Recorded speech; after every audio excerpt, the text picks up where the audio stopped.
Manipur da safety Haibadu Leitre RSS chief Pawasi Pandam Pause dagi Laothokhre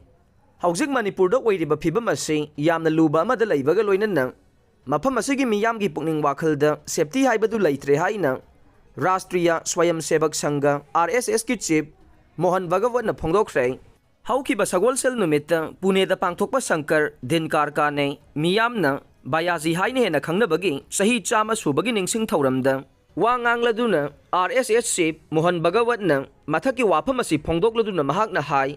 Manipur da RSS ki volunteer mayam amasu station tawduna lamdam asigi santi hanjilaknaba thabak thauram kaya pangthoktuna lakli adubu Manipur gi phibam di hena phattaba oirakle hauzik Manipur da oirakliba phibam asi kanagumba kharana hai singna lamdam asigi chawkhat thorangna chingba pumnamak maning halannaba atamna honarakpani hai khe Manipur da tha taraga taruk helaba irang ase ngasi fawba masigi waroisinama purakba ngamdana leibagi mathakta hingsa gi thogdok wathoksing adumak leptana thokle asigumba phibam asina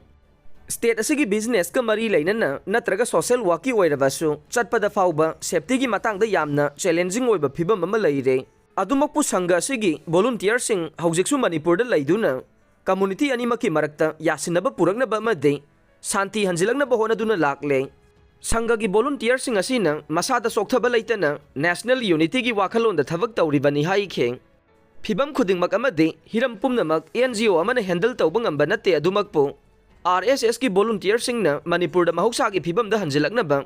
muknariba community animaki mari leinaba stakeholder singa wari sanabagi thabak sathare RSS ki chief asina makha taraduna laikhidraba Shankar Dinkar kane Bayaji na asidagi sahi nifugi mamangda Manipur gi damak thabak thauram kaya tauram khiba amade kumja lising amaga chamapan humbudraga mathoi fawba mahakna Manipur dagi angang singbu mahi masing tamnaba Maharashtra da purakhe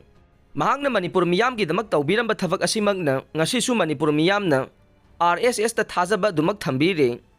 Assam Rifles Sindorakpagi Mayokta COTU na Khongjang Changsillagani Laothokhre Pawasi Pandam Pause dagi Laothokhre Assam Rifles Sindokna Honarakpagi Mayokta Committee on Tribal Unity COTU na hayeng dagi kangpokpi da paksana Khongjang Changsillagani haina Laothokhre COTU gi maikei dagi phongdorokpada India laingang na Assam Rifles ki mahut CRPM na sindokna honariba se khudakta handokadabani haibaga loinana irang asida Assam Rifles na maru oiba thodang lauri haiba se center na khangadabani haina thamlakle hayeng school college sing suti thadokre pawasi pandam pause dagi lakhotchabane Manipur gi hauzik oiriba tangdu leitadaba phibam asigi yenglaga hayeng September 6 Manipur da leiriba government private aided amadi central school sing yauna state sigi college sing suti thadokre lainga ki education s ki director L Nandakumar na thokbo order amada Department of Education school gi makha da leiriba zonal education officer sing na makhoi gi jurisdiction da leiriba school sing da order asigi matungin na